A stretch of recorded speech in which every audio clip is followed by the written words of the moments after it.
Þegar líða tók á 5. áratuginn var mikilvægi rafmagnsins fyrir vöxt og viðgang atvinnulífs þjóðarinnar mönnum sífellt ljósara. Höfuðborgarsvæði með Sogsvirkjun að bakhjarli stóð mun betur að vígi en landsbyggðin þar sem ýmis sveitarfélög og einstaklingar höfðu að veikum mætti virkjað nærliggjandi fallvötn eða komið sér upp smáum olíuknúnum rafstöðvum. Hinar smáu virkjanir stóðu engan veginn undir sífellt aukinni rafmagnsþörf, einkum sjávarútvegsins og fiskvinnslunar. Stjórnvöld töldu því nauðsynlegt að stofna fyrirtæki sem hefði það að markmiði að tryggja landsbyggðinni rafmagn. Á Alþingi voru því sett sérstök raforkulög og í kjölfar þeirra hófu rafmagnsveitur ríkisins starfsemi árið 1947. Með rafmagnsveitunum opnuðust nýjar og stórkostlegar leiðir til verðmætasköpunar í iðnaði og sjávarútvegi á landsbyggðinni auk þess sem þær gerbreyttu lífsháttum fjölmargra Íslendinga.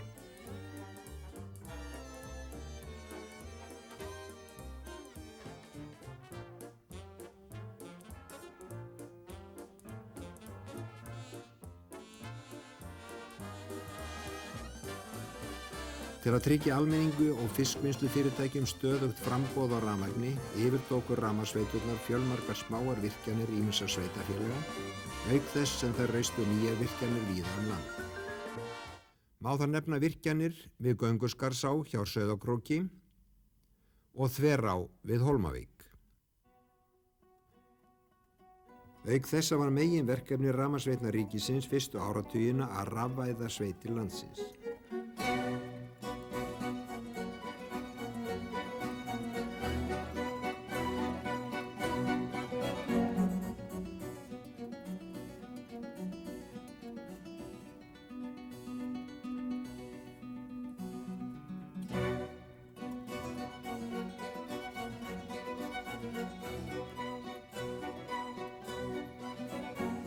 Það var óhemju mikið og þarft verk sem leið gjörbylti öllum búskaparháttum.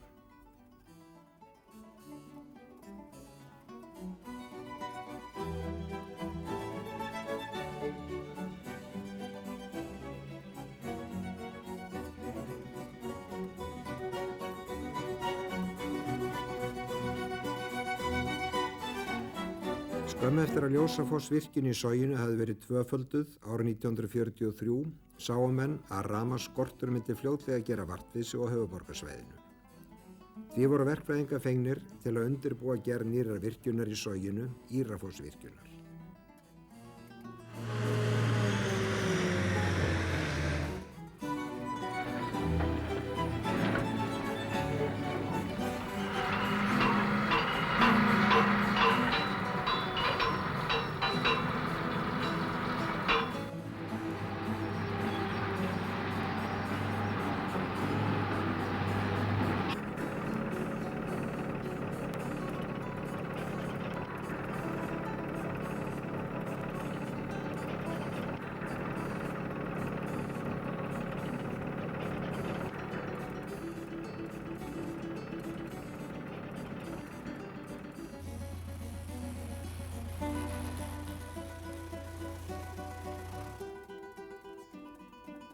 Hún var vígð árið 1953 og með henni myndaðist grundvöllur fyrir stóriðju á Íslandi en ári síðar tók áburðarverksmiðja ríkisins til starfa.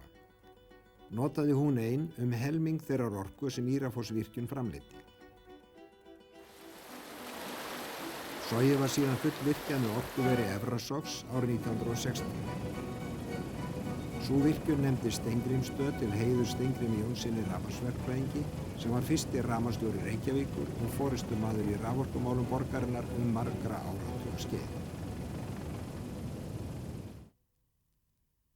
Allt til ársins 1965 var Reykjavíkurborg í fararbroddi í stórum virkjanaframkvæmdum ef undan skilin Laxárvirkjun sem Akureyrarbær hefði veg og vanda af og ýmsar virkjanir sem rafmagnsveitur ríkisins stóðu að. Þegar kom að því að virkja Þjórsá með gerð Búrfellsvirkjunar sem var mun stærri virkjun en áður hafði þekkst hér á landi, var Landsvirkjun stofnuð. Landsvirkjun er í eigu ríkis og Reykjavíkurborgar og var eign Reykjavíkurborgar í virkjununum í Soginu sett inn í fyrirtækið. Síðar runnu virkjanir Akureyrarbæjar einnig inn í Landsvirkjun og því á Akureyrarbær nú hlut í fyrirtækinu.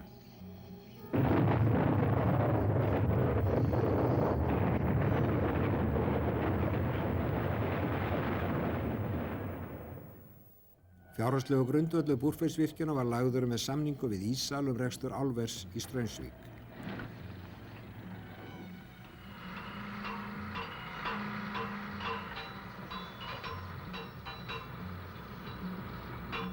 Fyrsti áfangi virkjunarinnar var tekinn í notkun árið 1969 og með honum meira en tvöfaldaðist heildarraforkuframleiðsla á Íslandi.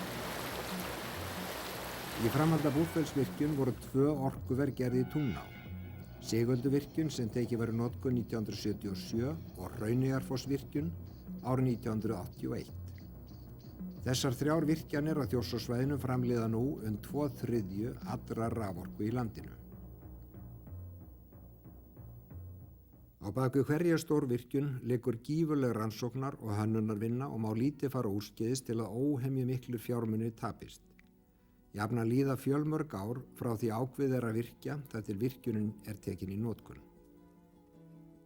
Við fyrstu stóru virkjanirnar þurfti að leita til erlendra verkfræðinga en nú hefur kunnátta íslenska verkfræðinga á beislun vatnsorkunnar farið svo fram að þeir eru fullfærir að hanna og reisa stórar virkjanir.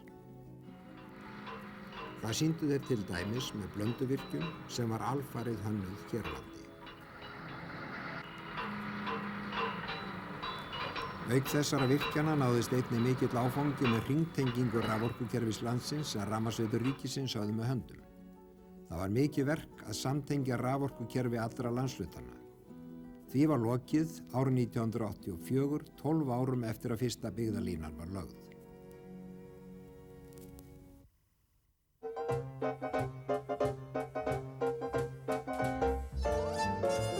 Íslenski verkfræðingar búa yfir einstakri þekkingu í hagnýtingu jarðvarma enda fáar þjóðir sem búa við slíkan jarðhita sem við Íslendingar. Tæplega 9 af hverjum 10 landsmönnum njóta nú hitaveitu og þar af þjónar Hitaveita Reykjavíkur rúmlega helmingi þjóðarinnar. Uppbygging hennar hefur verið ævintýraleg. 1960 bjó einungis helmingur íbúa Reykjavíkur við hitaveitu en þá var hrundið af stað miklu átaki og rúmum áratug síðar var búið að tengja allflest hús borgarinnar og nágrannasveitarfélagana við veituna.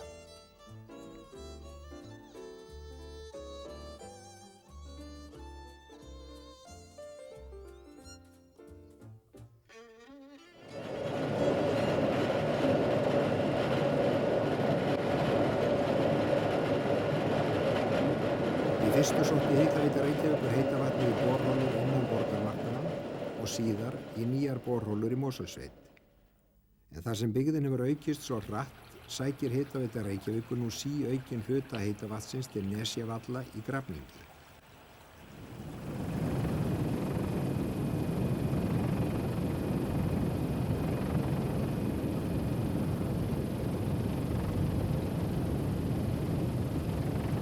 Þar hefur fyrirtæki borið eftir gufu og byggt upp stóra varmaaflsvirkjun.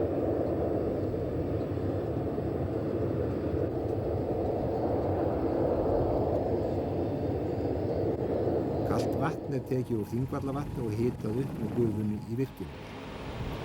Því er síðan dælt í geyma við Grafarholt og á Vesturhlíð og þaðan til neytenda. Nesjavallavirkjun þykir merkileg virkjun frá verkfræðilegu sjónarmiði og hið sama er að segja gufuaflsvirkjun Hitaveitu Suðurnesja við Svartsengi. Þessar virkjanir eru báðar á háhitasvæðum og hinar einu sinnar tegundar. Virkjun Hitaveitu Suðurnesja er eldri en Nesjavallavirkjun. Hún var tekin í notkun árið 1976 og er því mikið frumherjaverk. En grunnurinn að henni var lagður með áralöngum rannsóknum fjöldaverkfræðinga svo og jarðfræðinga Orkustofnunar. Árlega kemur fjöldi erlendra verkfræðinga til landsins til að skoða þessar virkjanir en segja má að Hitaveita Suðurnesja sé að verða heimsþekkt. Því veldur Bláa lónið sem tekur lit sinn af aukaefnum sem fylgja gufunni sem spýtist upp úr iðrum jarðar.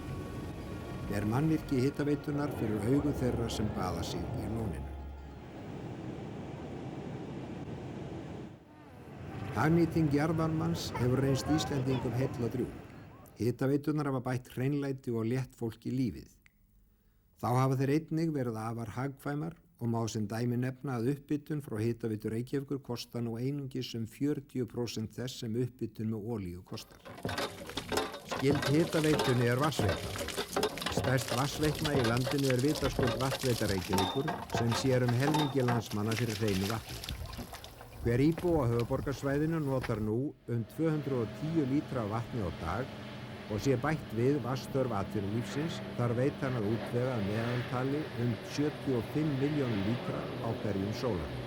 Vatnstaka fer nú öll fram í traustum neðanjarðarmannvirkjum á Heiðmerkursvæðinu og er hjarta Vatnsveitu Reykjavíkur í þessari neðanjarðarbyggingu við Gvendarbrunna. Heiðmerkursvæðið er vatnsforðabúr Reykvíkinga. Suðvestast á svæðinu, í Vatnsendakrika, hafa nýverið fundist vatnsvinnslusvæði sem tvöfaldan nýtanlegt vatnsmagn veitunar. Reykvíkingar þurfa því ekki að óttast vatnsskort í fyrirsjáanlegri framtíð.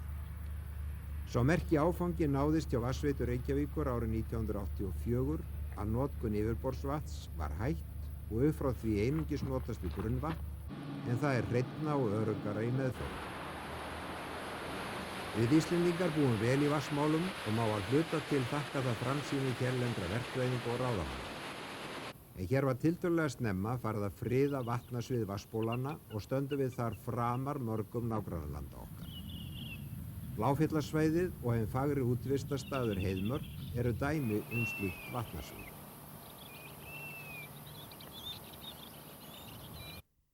Ekki eru nema nokkrir áratugir síðan skólp brann víða í opnum ræsum og lækjum. Sveitarfélög hafa á síðustu árum og áratugum lagt í miklar og kostnaðarsama framkvæmdir vegna fráveitna. Fyrsta stóra fráveituleiðsla sem lögð var hér á landi var hið svonefnda Laugardalsræsi í Reykjavík sem tekið var í notkun árið 1949. Síðan hafa komið til enn stærri mannvirki á því sviði, einkum eftir að farið var að safna fráveituvatni saman á borgarsvæðinu til þess að dæla því nokkra kílómetra á haf út í samræmi við auknar kröfur á sviði umhverfismála. Verkfræðingar hafa haft með höndum hönnun og uppsetningu þessara dælustöðva sem sumar hverjar eru mikil mannvirki þótt þær láta ekki mikið yfir sér.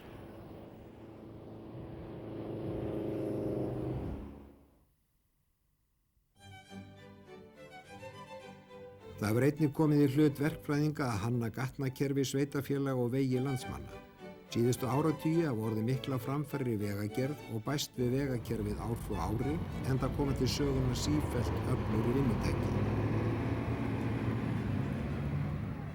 Mörgum finnst nú lítið koma til þessarar hálfrar aldar gömlu vinnuvéla í samanburði við stórvirkar vinnuvélar nútímans.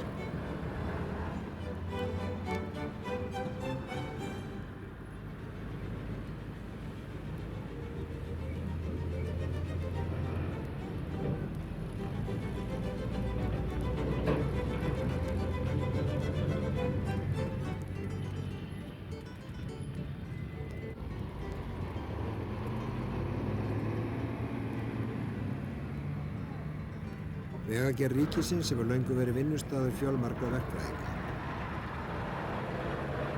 Þar á bæ var haft að markmiði að ljúka gerð heildstæðs veganets landið.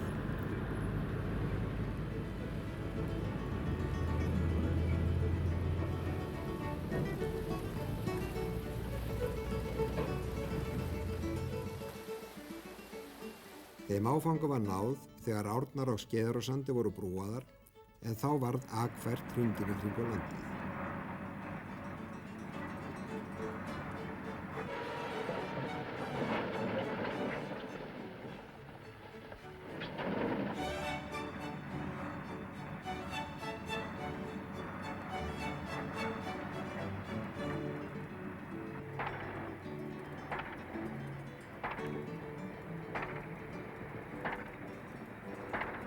Opnun hringvegarins hinn 14. júlí 1974 er því án efa merkustu tímamótin í íslenskri vegagerð.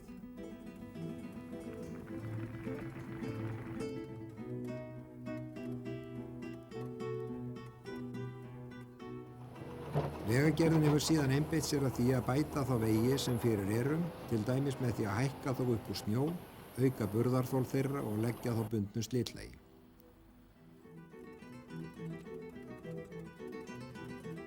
Vegagerðin reyndi fyrst lagningu malbiks á Hellisheiði árið 1940 en sú tilraun mistókst.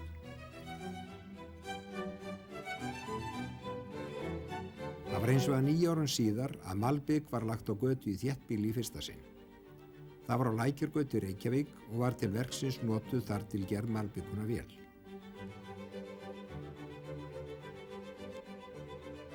Við miðbik aldarinnar var gerð Miklubrautar í Reykjavík mesta gatnagerðarverk sem ráðist hafði verið í hér á landi.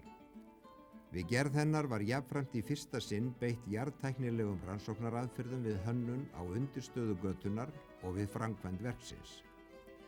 Upp frá þessu komu svo sjálfstæð verktakafyrirtæki til sögunar en áður var öll gatnagerð í höndum ríkis og sveitarfélaga.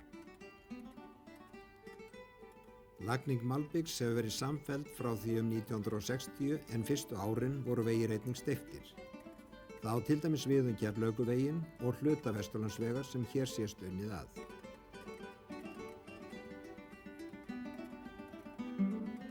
Stöðugt hefur verið unnið að brúargerð á síðustu árum og er kunnátta íslenskra verkfræðinga í hönnun þeirra orðin mjög mikil.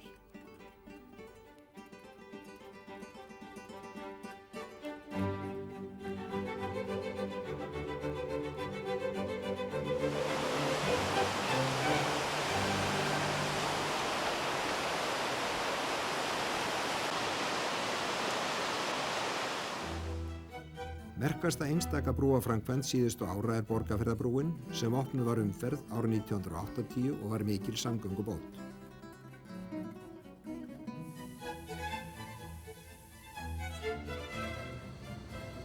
Jarðgöng í Ólafsfjarðarmúla og tæplega 9 km löng jarðgöng á Vestfjörðum eru einnig mikilvægar samgöngubætur en þau bera glöggt merki aukinnar kunnáttu fjarlægra verkfræðinga í gánagerð.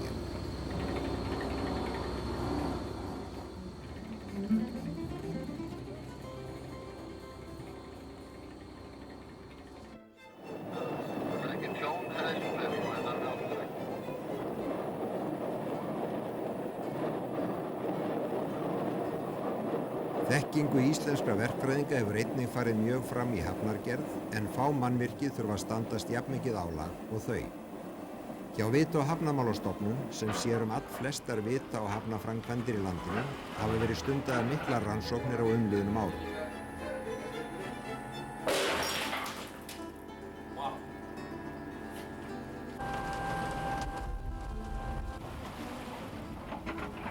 Þetta stóra líkan var til dæmis sett þar upp í tengslu við hafnargerð á Höfn í Hornafirði. En með því var unnt að mæla þá strauma og þá ölduhæð sem mannvirkinu var ætlað að þola.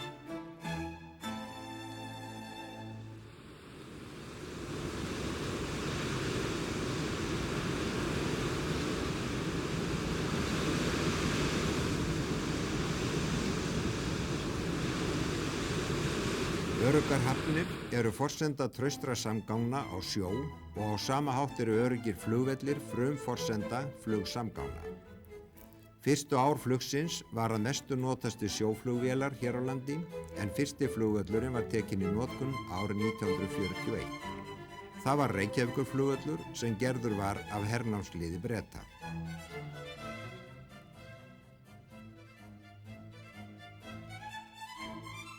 Flugvallargerð sem meðal annars felst í staðarvali, flugbrautargerð og hönnun aðflugskerfa krefst mikillar verkfræðikunnáttu. Frá árinu 1945 hefur hönnun, gerð og rekstur flugvalla verið í höndum flugmálastjórnar að Keflavíkurflugvelli undanskildum.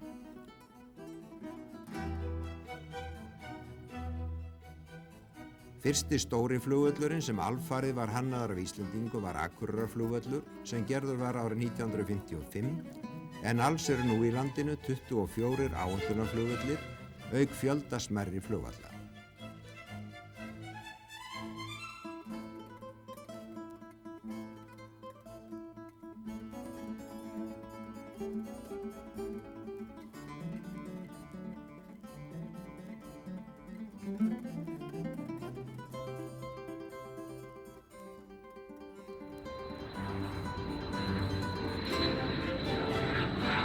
Undanfarin ár hefur áhersla verið lögð á að leggja áætlunarflugvallana varanlegu slitslagi en stærsta einstaka flugvallaframkvæmd síðustu ára er gerð hins nýja Egilsstaðaflugvallar, nýjasta flugvallar landsmanna.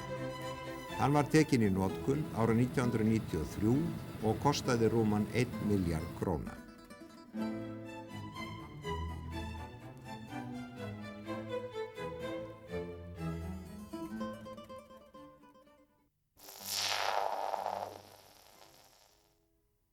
Þeim sem starfa að fjarskiptamálum er mikilvægt að auka kunnáttu sína jafnt og þétt. Sífelldar tækninýjungar gera það verkum að forsvarsmenn Pósts og Síma, sem flestir eru verkfræðingar, þurfa stöðugt að fylgjast með, svo takast megi að halda Íslandi í hópi tæknivæddustu landa heims á sviði fjarskipta.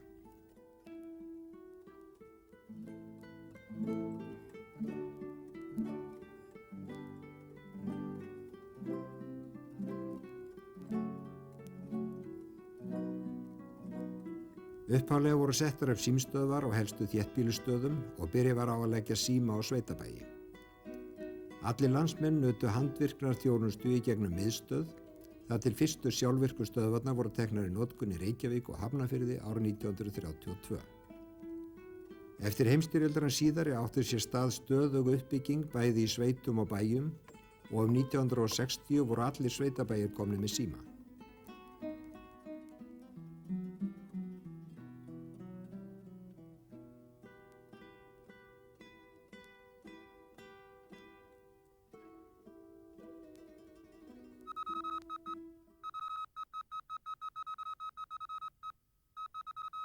Landsmenn urðu fyrstu áratugin að láta sér símskeyti nægja vildu þeir koma skilaboðum á framfæri til útlanda, en árið 1935 komst á talsamband til Danmerkur og Bretlands á stuttbylgjum.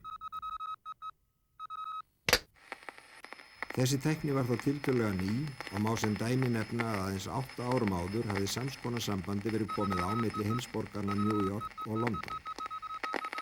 Hafði Guðmundur Hlídal rafmagnsverkfræðingur og þáverandi landssímastjóri kynnst þessari tækninýjung í London og strax séð að stuttbylgjurnar hentuðu vel Íslendingum.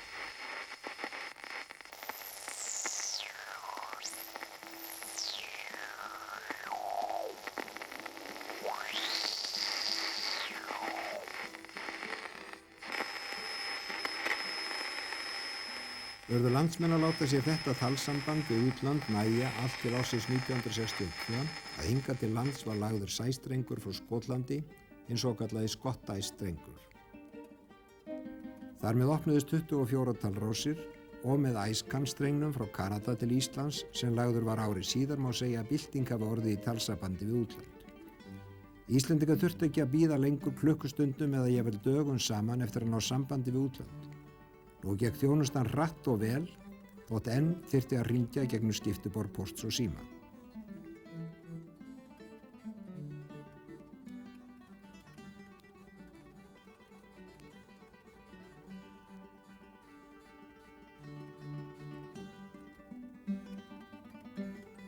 Til marks öra þróun í fjarskiptamálum Íslendinga, þá eru þessir 30 ára sæstrengir ekki lengur í daglegri notkun, þar sem öll símtöl til og frá landinu fara nú í gegnum gervihnött í 36.000 km hæð. Það var jarðstöðin Skyggni sem tekið var í notkun árið 1980 sem leysti sæstrenginn af hólmi. Með tilkomu Skyggnis gátu Íslendingar hringt beint til útlanda án aðstoðar skiptiborðs Pósts og Síma, en 360 símarásir eru nú út úr landinu. Nú horfir svo við að Skyggnir verður brátt úreltur þar sem brátt styttist í að Ísland tengist ljósleiðarastreng milli Evrópu og Ameríku, svokölluðum Cantat-3-streng.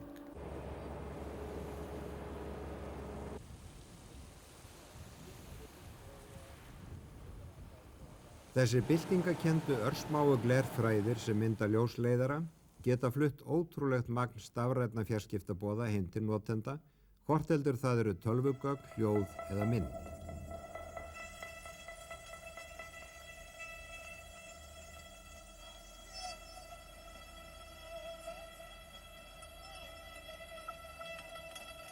Ljósleiðarinn opnar fjölmarga nýstárlega möguleika. Það má til dæmis búast við því innan fárra ára verði myndsímar allsráðandi en í þeim geta símnotendur horft hvorir á aðra meðan þeir ræðast við. Þá munu sjónvarpsáhorfendur í framtíðinni einnig geta búið til sína eigin sjónvarpsdagskrá þegar þeim hentar. Þeir fá þá sérstakan dagskrárlista sem sjónvarpsstöðvarnar bjóða upp á og velja sér efni af honum. Sjónvarpsstöðvarnar geta þó orðið eins konar tölvutæk myndbandaþjónusta.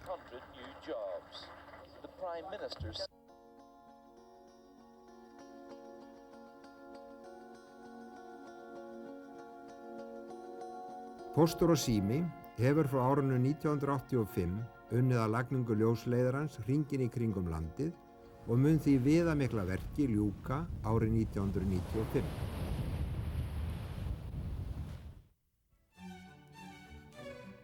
Ennfremur munu hinir stafrænu GSM símar breyta miklu í fjarskiptum í landinu en póstur og sími vinnur nú ötullega að uppbyggingu og þéttingu GSM kerfis.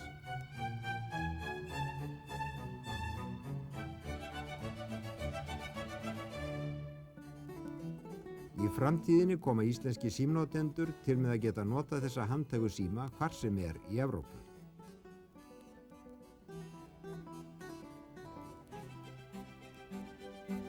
Annað kerfi og ekki síður mikilvægt er nýja GPS staðsetningarkerfi sem Bandaríkjamenn hafa komið upp á undanförnum árum. Staðsetningarkerfi þetta byggist á rúmlega 20 gervihnöttum og nær yfir alla jörðina. Vita- og hafnamálastofnun hefur nú tengst þessu kerfi með uppsetningu sérstakra stöðva og leysir það Lowrance C-kerfið af hólmi. Með þessari nýju gervihnattatækni geta skipstjórar fiskiskipanna og aðrir sjófarendur nú staðsett sig út á rúmsjó með ótrúlegri nákvæmni og því auðvelda sér allan veiðiskap.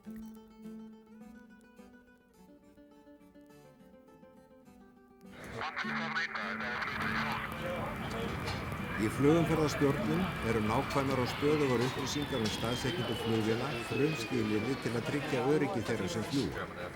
Flugmálastjórn fer með stjórn flugumferðar á stóru svæði umhverfis og yfir landinu og íslenska flugstjórnarsvæðið er eitt hið stærsta í heiminum, alls 5,2 milljónir ferkílómetra. Stór hluti flugumferðar milli Norður-Ameríku og Norður-Evrópu fer svæðið og hafa íslenski flugumferðarstjórar því afskipti af hundruðum erlendra flugvéla á hverjum sólarhring. Greiðslur flugfélaga fyrir þessa sérhæfðu þjónustu skapa þjóðarbúinu tæpan 1 milljarð króna á ári í gjaldeyristekjum.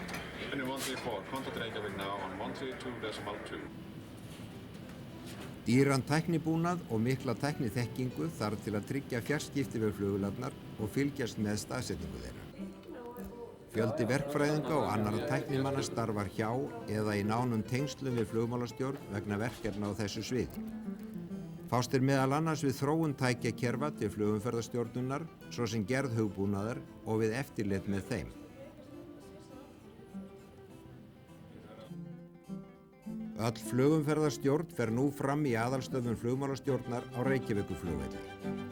Brátt styttist þó í að hún flytjist yfir í þetta glæsilega hús þar sem nú er verið að leggja lokahönd á framtíðaraðstöðu fyrir þessa mikilvægu þjónustu við alþjóðaflugið.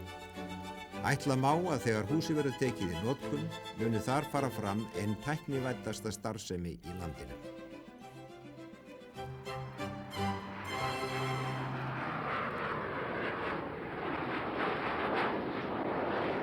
Framan af öldinni sóttu Íslendingar verkfræðimenntun sína að mestu leyti til meginlands Evrópu, en þegar síðari heimsstyrjöldin skall á, lokuðust þangað allar leiðir.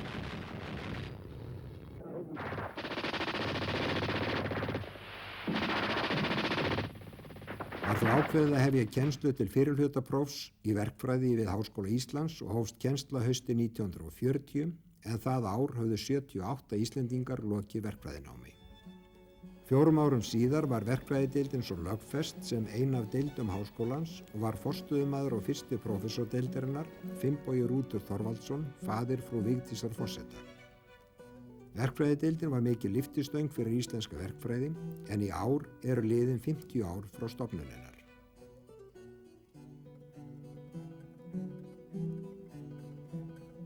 Fyrst sinn bauð Háskóli Íslands einungis upp á fyrrihlutanám í verkfræði og miðaði námskrá sína við að unnt væri að ljúka síðari hluta verkfræðinámsins í Tækniháskóla Danmerkur eða við sambærilega skóla. Svo undantekning var þó gerð á stríðsárunum að 7 nemendum sem luku fyrirhlutaprófi í verkfræði árið 1943 var boðið að ljúka náminu hér heima, en það var eingöngu gert vegna hins ótrygga ástands sem þá ríkti í heiminum.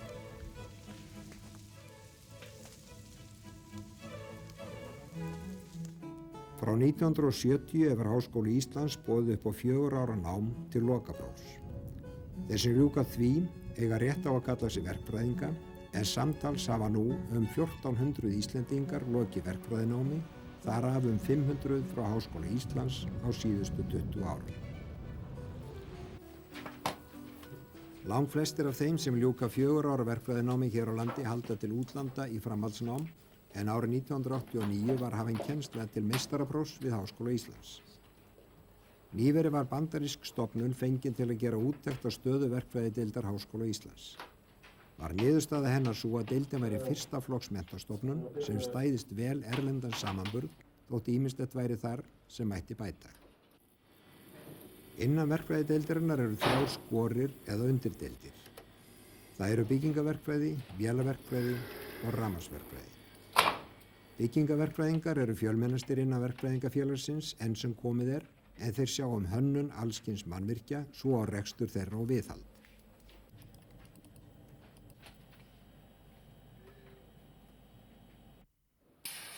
Vélaverkfræðingum hefur fjölgað mjög á undanförnum árum, en þeir starfa við ýmiss konar hönnun og uppsetningu á vélbúnaði. Innan vélaverkfræðideildar Háskóla Íslands er nú lögð mikil áhersla á rekstrarfræði og stjórnun.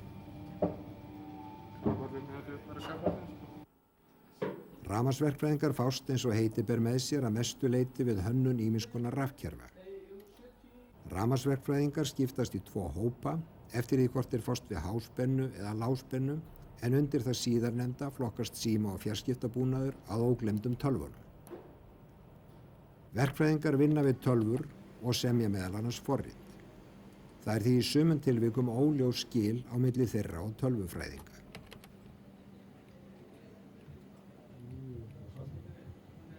Þá eru ótaldir efnaverkfræðingar, eðlisverkfræðingar og mælingaverkfræðingar, en þeir sækja menntun sína verulegu leyti til útlanda. Margir verkfræðingar starfa við eða eru í nánum tengslum við framkvæmdir og mannvirkjagerð. Starfsvið þeirra er fjölbreytilegt, getur til dæmis falist í frumhönnun mannvirkis og gerð frumkostnaðaráætlunar eða jafnvel þarfagreiningu þar sem reynt er að ákvarða þörf fyrir og nauðsynlega stærð mannvirkis. Það sem oftast er kallað hinn eiginlega verkfræði hönnun felst í því að styrktarhanna burðarvirki og ákvarða stærðir hinna ýmsu þátta í tæknikerfum mannvirkisins. Auk þess má nefna kortagerð, teikningar, samningu framkvæmda og kostnaðaráætlana, gerð útboðsgagna sem eru nauðsynleg til að hægt sé að bjóða út verk og að lokum stjórn sjálfra framkvæmdana.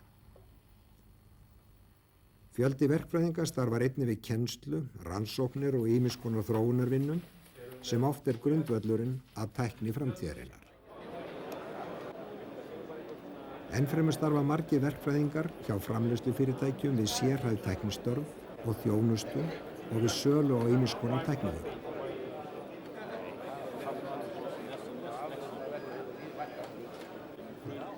Fjölmargir verkfræðingar eru stjórnendur fyrirtækja og stofnana, en menntun verkfræðinga nýtist vel við alla skipulagningu hvort sem er í rekstri eða framkvæmdum. Fyrstu verkfræðingarnir höfðu jafnan alla verkþættina með höndum, en nú er sérhæfingin ráðandi. Þegar ráðist er í stóra framkvæmd þá byrja þeir verkfræðingar hjá þeim aðila sem hyggur á framkvæmdina fyrst að leggja á ráðin og stýra verkefnum. Síðan koma ráðgjafarverkfræðingar og taka sér hönnun, gerð teikninga og útboðsgagna. Þarnæst koma svo verktakafyrirtækin sem oftast er undir stjórn verkfræðinga og bjóða í verkið og taka síðan að sér framkvæmdirnar. Dæmi slíka framkvæmd er sundlaugin í Árbæ í Reykjavík sem tekið var í notkun vorið 1994. Útlit og form sundlaugarinnar var ákveðið af arkitekthússins en stjórn framkvæmdarinnar og eftirlit með henni var í höndum byggingardeildar borgarverkfræðis. Hönnun og gerð útboðsgagna var unnin af sjálfstæðum ráðgjafarverkfræðistofum.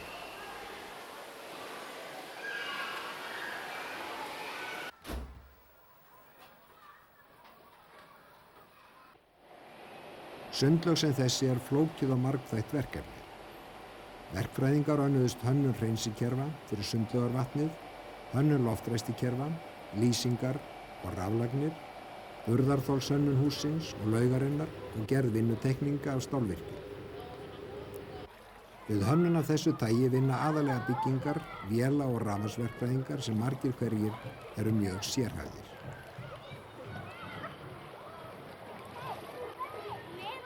Starfsemi Verkfræðingafélags Íslands sem nú fer fram í eigin húsnæði við Engjateig 9 í Reykjavík hefur verið þróttmikil frá upphafi, þrátt fyrir að í fyrstu að við fáir menn haldið upp í starfseminni. Fyrstu árin var félagi vettvangur faglegrar umræðu verkfræðileg málefni og þegar félögum tók að fjölga voru stofnaðar sérstakar deildir innan félagsins þar sem verkfræðingar fjalla sérmál sín. Og þú bendir á kandidát. Með stofnun Stéttarfélags verkfræðinga og lífeyrissjóðs árið 1954 var svo lagður grunnur að hagsmunabaráttu verkfræðinga sem hefur verið snar þáttur í starfsemi félagsins undanfarna áratugi.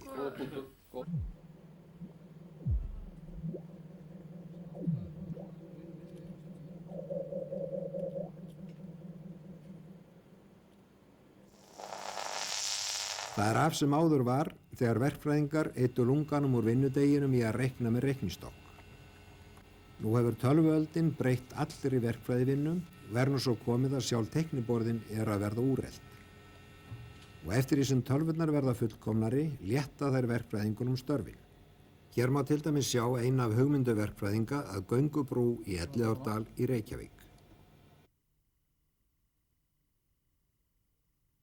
Nútími býður upp á fleira fyrir verkfræðinga en framkvæmdir og mannvirkjagerð. Margs konar stjórnun og rekstur þess flókna samfélag sem við búum í, svo sem samgöngu, fjarskipta og framleiðslukerfa, verða sífellt umfangsmeiri á verkefnalistum verkfræðinga. Þá liggja miklu möguleikar í útflutningi tækniþekkingar, en á síðustu árum hafa íslenski verkfræðingar beint sjónum sínum í æ ríkara mæli að verkefnum erlendis. Nú þegar hafa íslenski verkfræðingar starfað með góðum árangri í löndum á borð við Bandaríkin, Kína og Litáen og á stöðum eins og Kamtsjatka og á Gazasvæðinu. Með aukinni tækniþekkingu skapast Íslendingum einnig aukin sóknarfæri á erlenda markaði í ýmiss konar hátækniiðnaði. Nokkur íslensk fyrirtæki sem verkfræðingar stjórna hafa náð góðum árangri í sölu tækja og tölvuforrita. Þá eru einnig opnast möguleikar fyrir stórauknu vatnsútflutningi og útflutningi raforku sæstreng. Það er ótrúlegt til þess að hugsa að ekki eru 100 ár síðan að flestir landsmenn bjuggu í torfbæjum án allra þæginda. Nú er hins vegar hægt að skoða allar vatns, rafmagns, skólp og hitalagnir og fleira í reykvískum húsum á tölvuskjám hjá borgarverkfræðingi.